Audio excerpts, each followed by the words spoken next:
ہم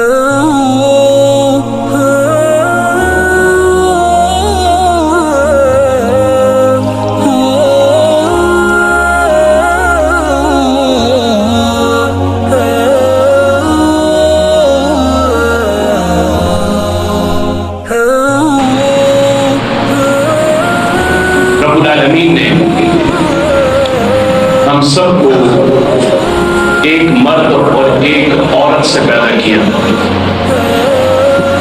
اور پھر ہم سب کو ایک جسم کی مانند قرار دیا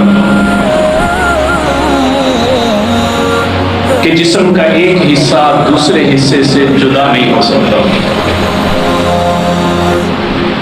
اور پھر رب العالمین نے انسانوں میں سے بعض انسان کی ضروریات کو دوسرے انسان کے ساتھ جوڑ دیا. کسی کو فوقیت عطا کر دی اور کسی کو ذرا کم درجے میں رکھ دیا. ہر انسان دوسرے انسان کا کسی نہ کسی درجے میں محتاج ہو گیا.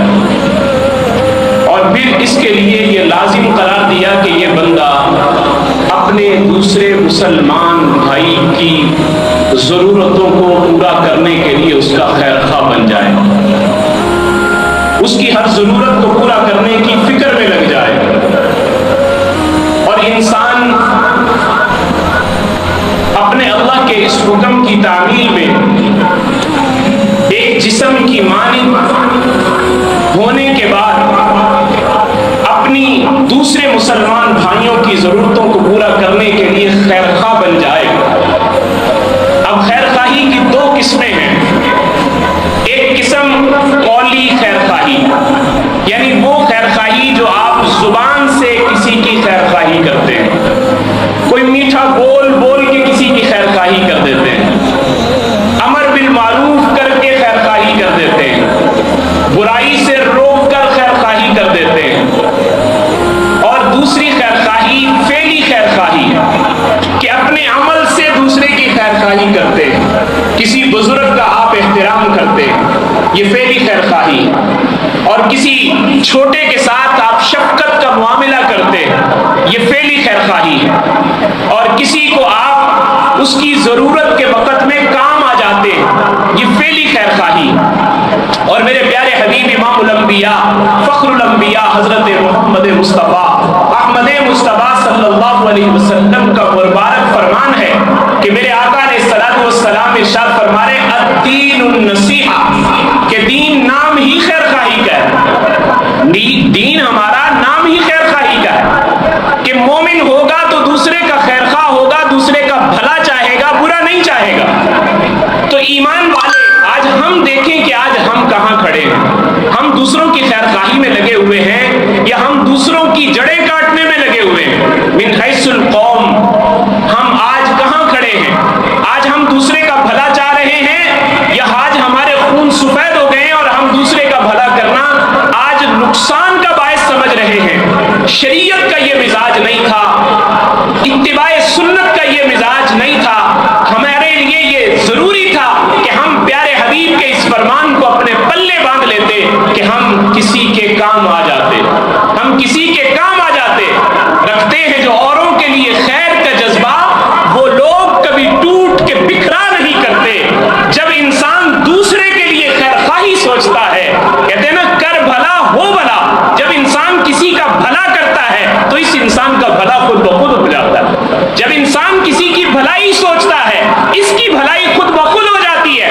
اور جب انسان کسی کا برا سوچتا ہے, اس کا خود برا ہو جاتا ہے. تو اس لیے اپنے آپ کو ہم اس نہج پر لائیں کہ میں ہر ایک کے لیے, ہر مسلمان کے لیے میرے دل میں ایک خیر خواہی ہو, ایک ہمدردی ہو, ایک احساس کا جذبہ ہو.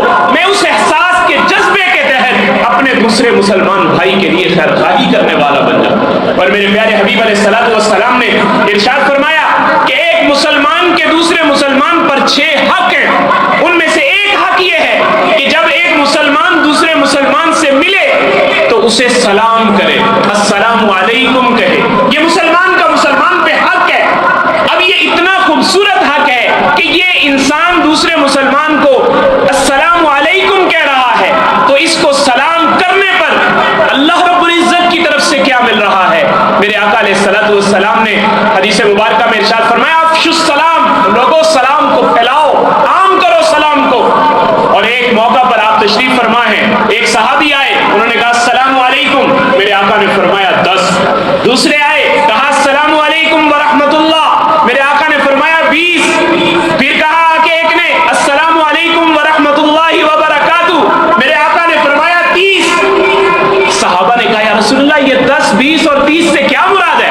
فرمایا جس نے السلام علیکم کہا اللہ نے اس کو 10 نیکیاں عطا فرما دی، جس نے السلام علیکم ورحمۃ اللہ کہا اللہ نے اسے 20 نیکیاں دے دی، اور جس نے السلام علیکم ورحمۃ اللہ وبرکاتہ کہا اللہ نے اس کے لیے 30 نیکیوں کا اس کے نامہ اعمال کے اندر انتظام کر دیا۔ میرے بھائیوں ہم خیر خواہی کر رہے ہیں، اپنے دوسرے مسلمان بھائی کو ہم سلام کر رہے ہیں، دعا دے رہے ہیں، اس دعا کے نتیجے میں رب العالمین ہمیں اتنا نواز رہے ہیں کہ ہمارے نامہ اعمال کے اندر اللہ 30 نیکیوں کو درج فرما رہے ہیں۔ اور پھر دوسرا حق مسلمان کا کیا بتایا گیا؟ فرمایا جب وہ بیمار ہو جائے تو اس بیمار کی عیادت کرے، اس بیمار کی عیادت کرے، تیمارداری کرے۔ اب بیمار کا حق ہے یہ، ایک مسلمان بھائی بیمار ہو جاتا ہے، دوسرا جا کر اس کی ہمدردی کرتا ہے، خیر خواہی کرتا ہے، اسے کہتا ہے بھائی تیرا کیا حال ہے، اس کا غم تھوڑا ہلکا ہو جاتا ہے، اس کی تکلیف میں کچھ کمی ہو جاتی ہے۔ تو اللہ رب العزت اس پر کیا نواز رہے ہیں؟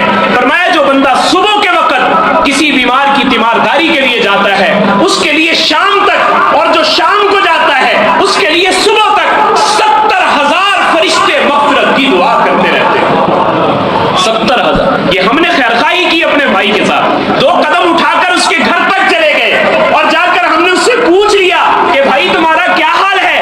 اللہ رب العزت اس پر کتنا نواز رہے ہیں کہ ہمیں اللہ رب العزت اس کے اوپر بھی 70,000 فرشتوں کی ڈیوٹی لگا رہے ہیں کہ تم اس بندے کے لیے مغفرت کی دعا شروع کر دو۔ وہ شام تک اس کے لیے مغفرت کی دعا کرتے ہیں، اگر وہ شام کو جاتا ہے صبح تک اس کے لیے فرشتے مغفرت کی دعا کرتے رہتے ہیں۔ تو میرے بھائیوں ہم اپنے بھائی سے خیر خواہی کر رہے ہیں، اللہ اس خیر خواہی کے نتیجے میں ہمیں بھی نواز رہے ہیں، اور ہمیں بھی اللہ رب العزت اس کے اندر سے رحمتیں اور برکتیں عطا فرما رہے ہیں۔ اور کس قدر خوبصورت بات میرے آقا علیہ الصلوۃ والسلام کی حدیث مبارکہ میں ہے کہ جس نے جو 6 حق بتائے ان میں سے ایک حق پھر یہ بتایا کہ اگر وہ اس مسلمان بھائی کو چھینک آ جائے، جیسے ہم چھینک لیتے ہیں تو چھینک آ جائے، تو اس چھینک کے آ جانے پر تمہیں کیا کہنا ہے؟